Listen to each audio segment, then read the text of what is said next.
In this video, I'm going to teach you everything you need to know about Phase 2 of ACL Rehab, often also referred to as the mid-stage. As defined by Buckthorpe and Delavia, the three primary goals of Phase 2 are muscle strengthening, movement training, and fitness reconditioning. The authors go on to state that this stage also considers knee factors such as joint range of motion, effusion/swelling control, pain management and joint stability, as well as considering the psychology of the athlete, such as motivation and apprehension. These additional considerations highlight the need for rehab to focus on function, not time. Accomplishing the goals of Phase 1 significantly increases your likelihood of success in Phase 2. Each phase prepares you for the next. This is not to say that you can't initiate Phase 2 if you haven't fully completed the goals of Phase 1, because rather than being distinct entities, these phases exist on an overlapping continuum. However, if you're still struggling with restoring your knee extension range of motion or managing your swelling, those previous goals should be your priority. In the title of this video, I suggested that Phase 2 will last from roughly 8 to 16 weeks. Based on what I'm going to discuss, this timeline is actually somewhat conservative compared to some protocols you'll find online. It's important to recognize, though, that these protocols are often carried out by expert clinicians on high-level athletes in research settings with a lot of resources available. I say this to reiterate the importance of focusing on your function, not time. As long as you are doing the right things and giving your best effort, don't worry about comparing yourself to others. Plus, these Phase 2 goals are consistent throughout all of rehab. If your strength isn't where you hoped or expected after 16 weeks, the plan might change or evolve, but the goal doesn't. I'm going to outline exercise options for each body region, explain the rationale for their selection, and provide a sample program, but I want you to keep these four things in mind. 1. Don't get overwhelmed by the number of exercises I'm going to demonstrate. You're not going to do them all in a single session, and you likely won't even do them all after 16 weeks. I'm simply providing options. 2. Don't get discouraged by the difficulty of the exercises. Many of the exercises will seem unrealistic at first, but your capabilities will drastically improve over the course of rehab. You can view some of these exercises as eventual goals. 3. Pain and swelling management are still key. Nothing will limit your strength and overall progress more than frequent flare-ups. In general, exercises should be challenging but tolerable. If an exercise doesn't feel tolerable, or you're experiencing lingering joint discomfort, you probably need to scale back your activity levels. Muscle soreness, on the other hand, is normal and expected. 4. The main priority here is still safety, especially as it relates to any precautions or restrictions provided to you by your surgeon. For example, if you had a hamstring graft, the introduction of hamstring strengthening will likely be delayed to allow for appropriate healing. For that reason, this information is not meant to replace a consultation with a physical therapist or overrule any information provided to you by your physical therapist or surgeon. Okay, let's get into the exercises. If you want to improve your function and reduce your risk of re-injury, strengthening your quads needs to be a top priority. Here are 3 progressions that I like. Option number 1, squat progression. Level 1, bodyweight squat. Gently tap your butt to a bench, chair, or box and stand back up. If it's too challenging or painful, shorten the range of motion or use your hands for assistance. Increase the difficulty by removing the bench, chair, or box. Aim for 3 sets of 20 repetitions. Level 2, goblet squat. Aim for 3 sets of 15 reps using a kettlebell or dumbbell. Level 3, barbell back squat or front squat. Aim for 3 sets of 6 to 12 reps. Keep in mind that there are known limitations with squats.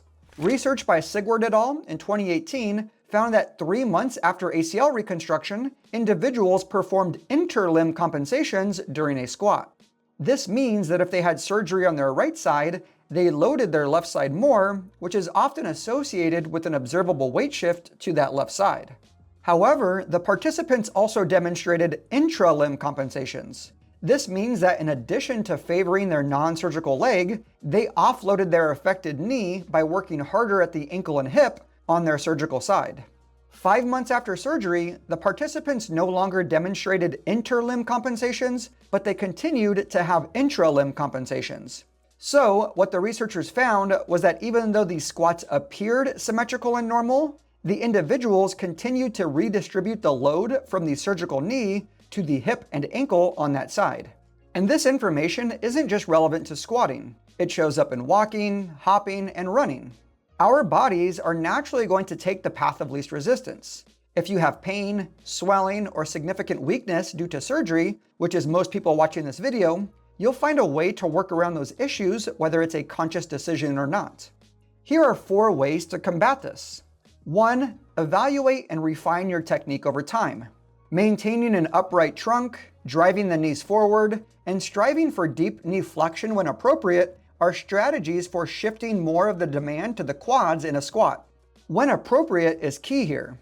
If you have a bone patellar tendon bone graft, overemphasizing this technique might be uncomfortable at this phase of rehab if you're already experiencing patellofemoral pain. Deep knee flexion might also be inappropriate if you had a meniscus repair. 2. Elevate your heels by using wedges, weight plates, or weightlifting shoes. Many of the same reasons and precautions apply. 3. Use equipment that allows you to better control your technique, such as a Smith machine. It's not about what looks functional, it's about improving deficits in strength. 4. Implement unilateral exercises that make it harder to hide your weaknesses, such as option number 2, split squat progression. Level 1, make sure you are comfortable with bodyweight squats or goblet squats. Level 2, split squat. Start in a stride stance and lower yourself down so that your back knee taps an egg that you don't want to crack. If it's too difficult for your front or back leg, shorten the range of motion or use your hands for assistance. Aim for 3 sets of 15 reps. Level 3, rear foot elevated split squat. The overall technique of the movement and position of your torso should be similar, so use an object to elevate your back foot that isn't too high. The majority of your weight should be through the front leg. Level 4, deficit rear foot elevated split squat. You're going to elevate the front leg using a 2 to 4 inch object to start. Over time, you can progress the height. Aim for 3 sets of 6 to 12 controlled repetitions. Option number 3, step down progression. Level 1, step up. Use a stair or object stacked 6 to 7 inches high. Don't push off with the back leg. Focus on putting all of your weight through the working leg and just gently tap up and down with your other heel. If it's too difficult, decrease the height or use your hands for assistance. Aim for 3 sets of 20 reps per leg. Level 2, lateral step down. Same exact cues, except this movement will allow for a little more knee travel. Aim for 3 sets of 20 reps per leg. Level 3, forward step down or elevated lateral step down. You can either step forward off the step or continue to perform the lateral step down while gradually increasing the height of the step. Aim for 3 sets of 6 to 12 controlled reps per leg. Technique, heel elevation, and equipment usage are considerations for these exercises as well. Other unilateral exercises include kickstand squats, single leg squats, lunge variations, and the leg press. Another simple strategy is adjusting the tempo of an exercise. Performing a slow tempo or paused repetitions, at least initially, allows you to be more mindful of your technique. You can even attempt long duration isometrics. For instance, set up a bodyweight split squat with the technique you're trying to reinforce, and then hold that bottom position for 30 to 60 seconds. This is extremely challenging. Even with all that being said, any compound or multi-joint exercise is still susceptible to unintentional compensations, especially at this phase of rehab. For that reason, I highly recommend including leg extensions. Since no other muscles extend the knee, leg extensions ensure that the quads are being trained adequately. Once again, it's not about what looks functional, it's about doing what is necessary to restore the strength and muscle mass of your quads. And no, leg extensions are not dangerous to the ACL. Researchers have implemented full range of motion leg extensions as early as 4 weeks, resulting in better long-term strength without increasing graft laxity. Like with any other exercise, you'd make sure they're tolerable and gradually add weight over time.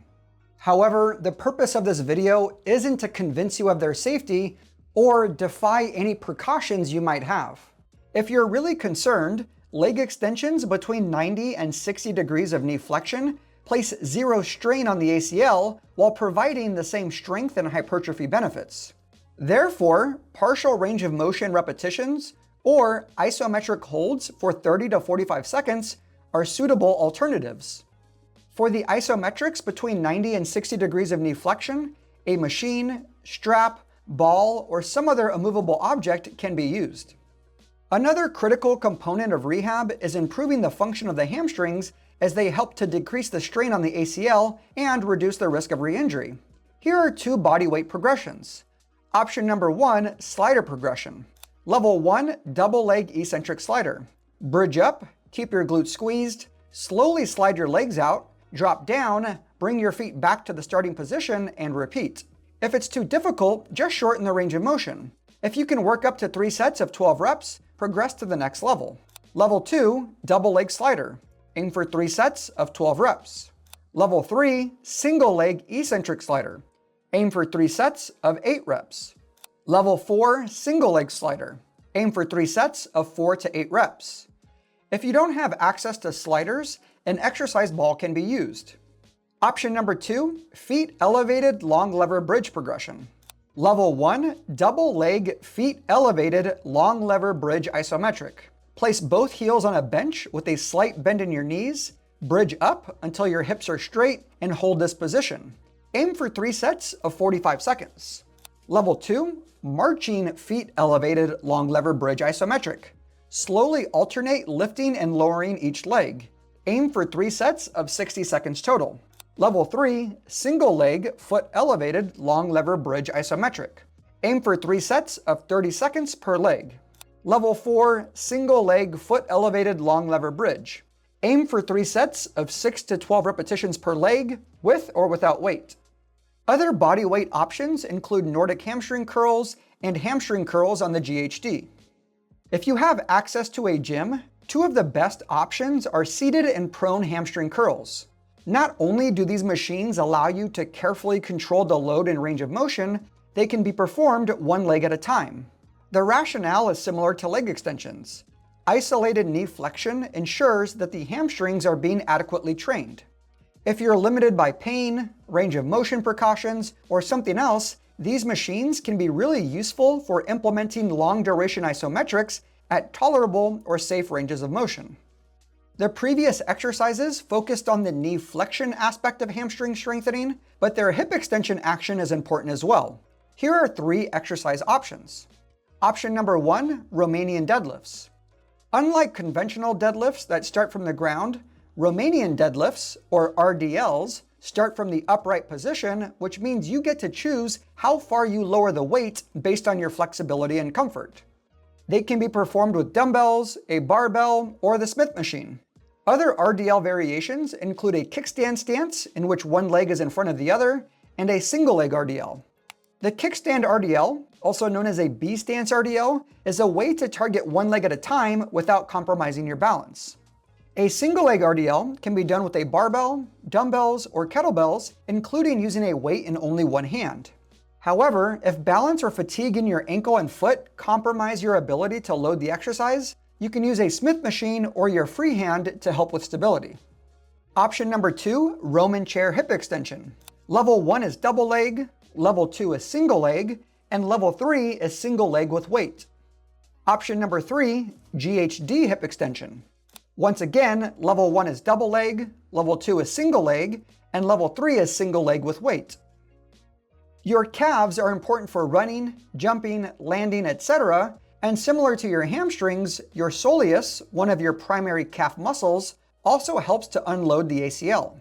Here are 2 heel raise progressions. Option number 1, bent knee heel raise progression. Level 1, seated heel raises on flat ground. Level 2, deficit seated heel raises. Aim for 3 sets of 6 to 12 reps. You can use a barbell, Smith machine, dumbbells, or seated heel raise machine. Most of these variations can be performed double leg or single leg. Option number 2, straight knee heel raise progression. Level 1, double leg heel raises on flat ground. Aim for 3 sets of 25 slow and controlled reps. Use your hands for balance as needed. Level 2, single leg heel raises on flat ground. Level 3, single leg heel raises on a step. Level 4, single leg heel raises on a step with weight. Aim for 3 sets of 6 to 12 reps. There are other straight knee options as well. If you train at a gym, the two pieces of equipment specific to calf training that you might find are the standing calf raise machine and the donkey calf raise machine. You can also do calf raises on any leg press machine. They are all interchangeable. The Smith machine is one of the best options for calf training if you can stand on a step or plates to allow for a full range of motion.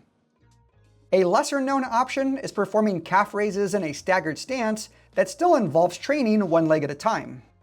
Recent research found that standing heel raises lead to similar growth of the soleus as seated heel raises, so if you had to choose between the two for some reason, standing heel raises are likely more beneficial overall.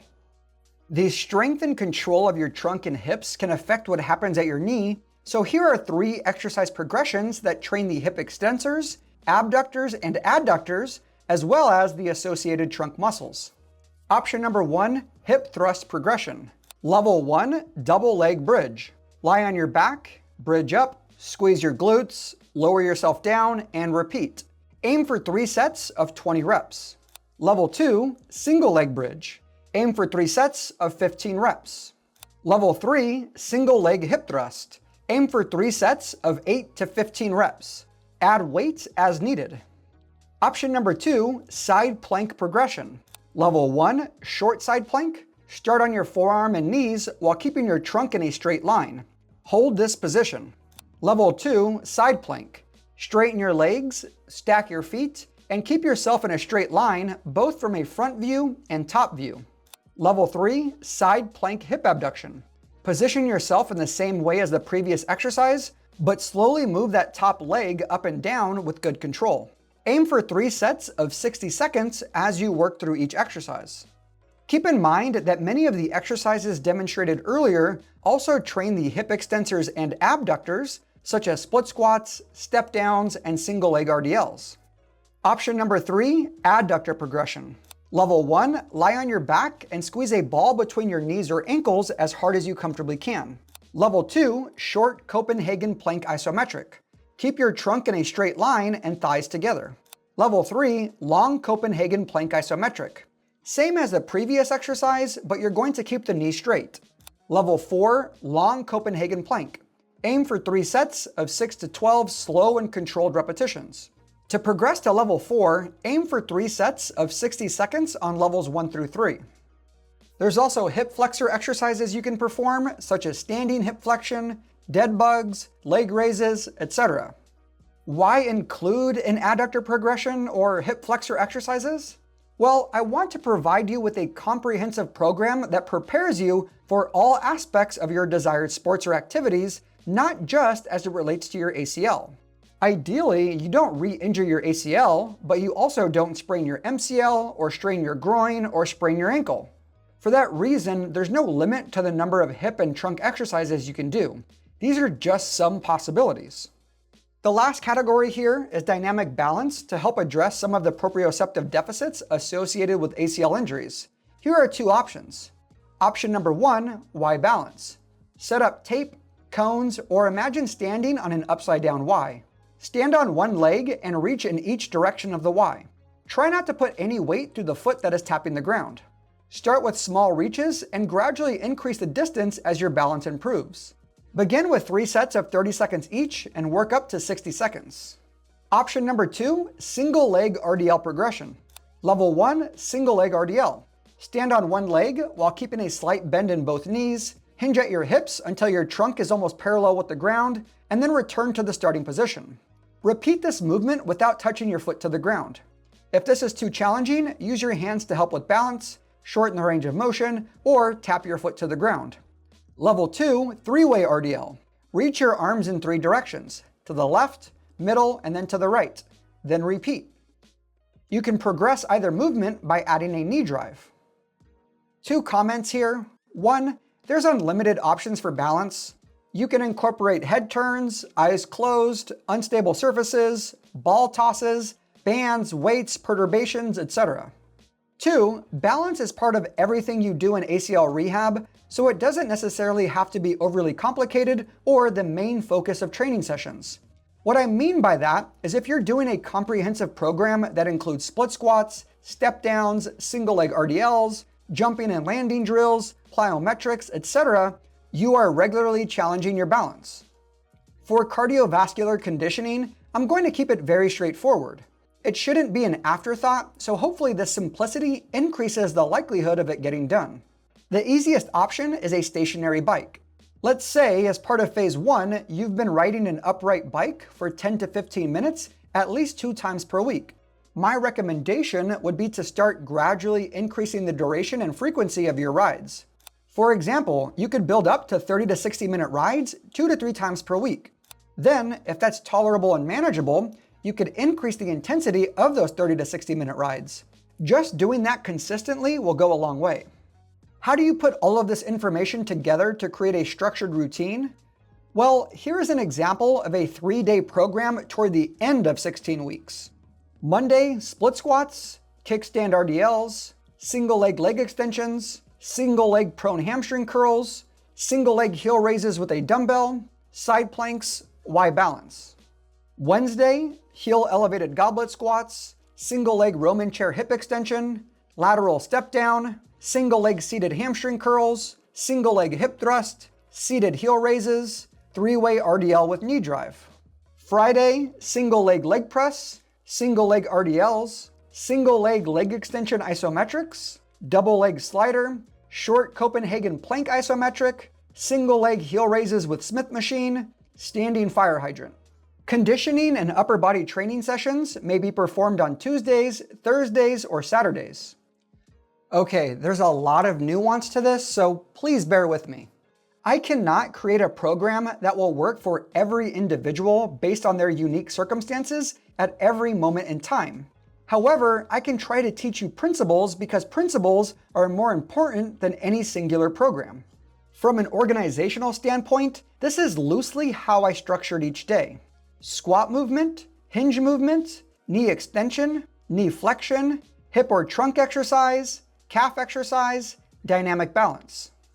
This is not the only way to do it, and the number of exercises may be too many for some individuals at certain time points. More isn't necessarily better if you're unable to recover and your progress is stagnating. And aside from the general structure, here are 5 things you can change about this program to suit your specific needs. 1. Frequency. If 3 days per week isn't feasible because of time constraints, your ability to recover, etc., train 2 days per week instead. 2. Volume. If you're only training 2 days per week, you might increase the number of sets you perform for each exercise. 3. Exercise selection. As an example, if you're not prepared to do heel elevated goblet squats, just do regular goblet squats. 4. Range of motion. For instance, if you have restrictions from your surgeon regarding your hamstring training, perform isometrics or shorten the range of motion. 5. Intensity or effort. Don't push as heavy or hard on exercises that are less tolerable. There's no set rules for most of this. Truthfully, you shouldn't even get too caught up in the exact exercise progressions I provided earlier. It's helpful to have a framework when you're first starting out, but the progressions I provided are somewhat arbitrary. For example, a 100-pound goblet squat, which I labeled as level 2, is more difficult than a back squat with an empty barbell, which I labeled as level 3. However, I labeled the barbell back squat and front squat as level 3 because they typically have a greater potential for progressive overload compared to the goblet squat that is eventually limited by the strength of your upper body. Lastly, the intention of the exercises will fluctuate over time, so once again, don't get too caught up in the exact repetition ranges I provided. Early on, you're probably going to stick to higher repetition ranges as you improve your tolerance, endurance, and work capacity. As you progress, you'll likely transition to increasing hypertrophy, strength, and power by manipulating the repetition ranges, rest times, effort or intensity, and speed of the movements. Your parameters should likely range from 3 to 20 repetitions with minimal rest between sets or exercises, up to 3 to 5 minutes of rest between sets or exercises, depending on the goal. As you become less limited by pain or swelling, the more you should be trying to push exercises to failure or close to failure. Safely, of course. Here's a practical example of this. When you first try split squats, you're not going to perform a 3-rep max to failure. Instead, you'll probably do what's tolerable, which might be 5 or 10 reps depending on how well you prepared beforehand. When you become comfortable with the movement and you're not limited by any sort of symptoms, you might build up to 15 to 20 slow and controlled reps before gradually adding weight. You might even throw in some of the long duration isometrics I mentioned earlier. Then you might start to add more weight and lower the rep range to 10 to 15 or 6 to 10 as you begin pushing each set to failure or close to it. Eventually, you may perform that 3-rep max to failure and push with maximal intent during each repetition. Over time, you'll probably mix up the repetition ranges, tempos, and split squat variations. The harder you can safely push yourself in training, the easier each step of rehab becomes. As a reminder, you might not be performing deficit rear foot elevated split squats or Nordic hamstring curls by the end of 16 weeks. You also might not be performing exercises for sets of 3 to 6 reps to failure because of joint discomfort or safety reasons. That's okay. These are goals you can strive to achieve at some point in your strength training routine. You should reference this video frequently throughout your rehab and make adjustments based on your continued progress. Here are 4 additional programming considerations. 1, don't forget to train the uninjured leg hard, early, and often so it doesn't slowly lose strength and muscle mass. 2, you should be including upper body exercises as well, not just for the physical benefit, but also the mental aspect of feeling like an athlete. 3, you should be performing warm-up sets before most exercises, but you can also include a dynamic warm-up prior to your training sessions. There's no shortage of options, whether you prefer sled pushes and pulls, dynamic stretches, band walks, general movement preparation, etc. 4, your flexibility should improve with a comprehensive strength training program, but you can incorporate stretching into your routine if you'd like. For example, you might have full knee flexion range of motion, but decide that you would benefit from a prone quad stretch. What about running in plyometrics? Historically, people were given permission to run after 12 to 16 weeks based on the healing of the graft after surgery. However, it is now highly recommended that the initiation of running is based on your objective function. You want to earn the ability to run through proper preparation. Part of the reason I didn't include running in plyometrics in this video is that it's just easier to split strength and conditioning into one video and running in plyometrics into another. This video is long enough as it is. I also didn't want the importance of a good strength and conditioning program to get overlooked. Without being able to individually assess everyone watching this video, here's my potentially controversial opinion. Let's say you were objectively ready to initiate running at 12 weeks, but waited until 16 weeks. If you were consistently performing and progressing your strength and conditioning program during that time, I don't really think you're going to be worse off. You still have another 8 months of rehab to go, and you took that time to build a better foundation that is setting you up for long-term success. On the other hand, initiating running before you're ready can be problematic if it contributes to cyclical increases in pain and swelling that lead to delays in progress. Additionally, developing the appropriate strength prior to running may help to reduce loading asymmetries that are common, as well as reduce the chance of compensatory movement patterns from emerging. If you don't want to wait for the next video, you can easily add short distances of forward jogging, backward jogging, or side-to-side shuffles into your dynamic warm-up. Similarly, if you're itching to start plyometrics, it's easy to add some pogos or drop landings from a low box into your program.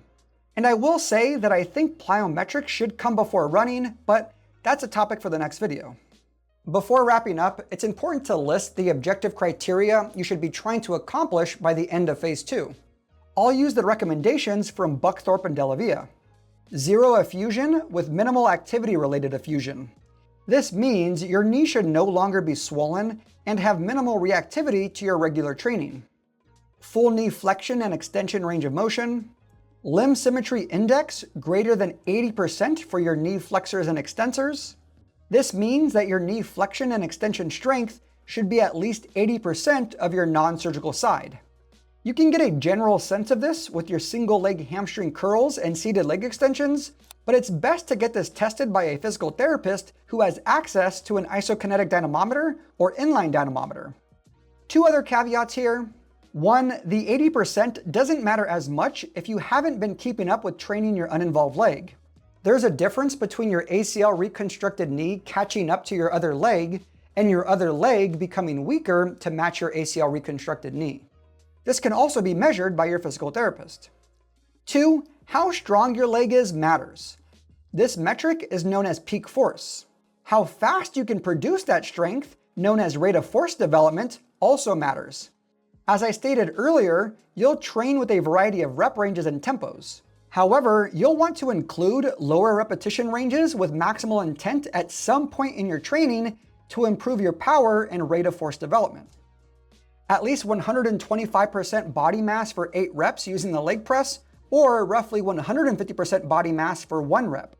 This means if you weigh 150 pounds or 68 kilograms, you should be able to move 187.5 pounds or 85 kilograms for 8 reps with your involved leg using the leg press.